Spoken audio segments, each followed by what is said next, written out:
வணக்கம் அன்பர்களே. கிருஷ்ணன் திருநாவர்த்தன் என்ற அரக்கனை கொன்ற கதை. கிருஷ்ணனின் முதல் பிறந்த நாளில் கம்சன் அவரை கொல்வதற்காக தன் சேவகனான திருநாவர்த்தனை அனுப்பினான்.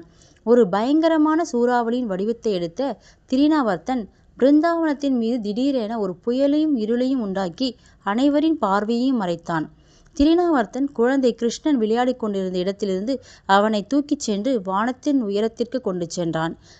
எடுத்துச் செல்லும் போது கிருஷ்ணர் தன்னை மிகவும் கனமாக்கி கொண்டு அசுரனின் தோள்களின் மீது ஒரு மாபெரும் பாறாங்கல்லைப் போல செயல்பட்டார். இந்த கனம் தாங்காமல் அசுரன் முடங்கி போனான். அவன் மேலே செல்ல விடாமல் கிருஷ்ணர் தடுத்தார். கிருஷ்ணர் அசுரனின் கழுத்தை பிடித்ததால் அவனது கண்கள் பிதுங்கி வெளியே வந்தன.